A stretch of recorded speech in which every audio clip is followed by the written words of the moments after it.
Sveiki, aš esu Aivara, gydytoja, kuris specializuojasi akušerijos bei ginekologijos srityje Danijoje, bei mokslų daktarė ir 2 vaikučių mama. Noriu Jums šiandien papasakoti apie išskyras nėštumo metu. Kaip žinoti, ypatingai nėštumo pabaigoje, ar tai yra normalu, o gal tai jau tekantis vandenis, bet pradėkime nuo pradžių. Nėštumo metu ypatingai gausėja moteriškų hormonų moters organizme. Tiek estrogenų, tiek progesteronų. Estrogenas yra atsakingas už liaukų veiklą ir dėl to išsiskiria ganėtinai daug išskyrų viso nėštumo metu. Ir kuo toliau nėštumas didėja, to hormonų daugėjant gali būti vis gausesnis kiekis išskyrų.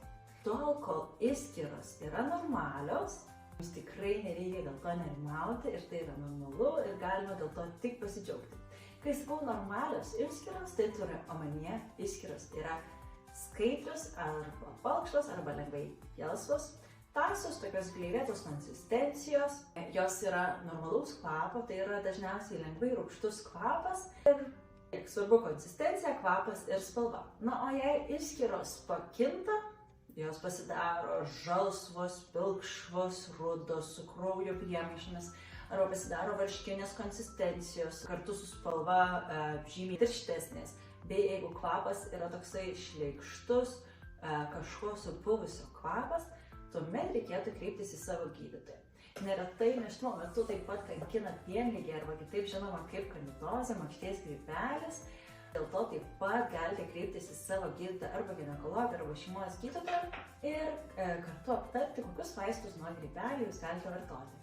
Makšties kandidozę nėštumo metu tikrai galima gydyti ir reikėtų gydyti, kad makštis iki gimdymo pasveiktų ir nebūtų tokia jautri dėl infekcijos. Gydymo būdai dažniausiai yra visiškai saugus nėštumo metu, taigi dėl to nepergyvenkite.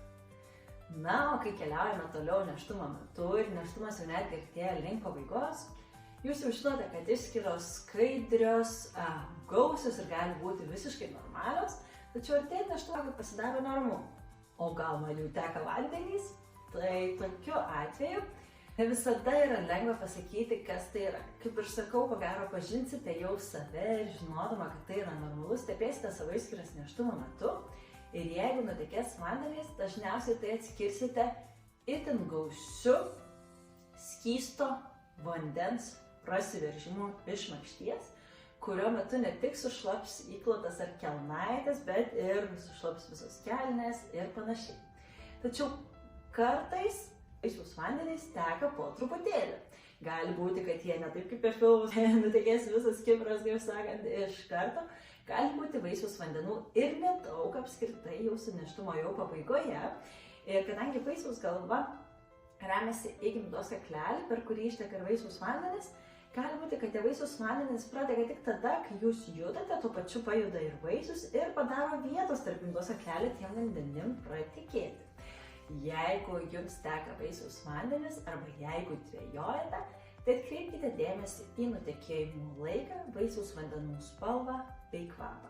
Ir bet kuriuo atveju geriau pasikonsultuokite su gydytoju gimdymo priėmime ar akušere žinoma, nes geriau jau vieną kartą daugiau pasikonsultuoti nei mažiau. Ir jei kyla dvejonių, svarbiausia, jas išsiaiškinkite kartu su sveikatos priežiūros specialistu. Linkėjimai ir gero nėštumo bei būsimo gimdymo. Iki!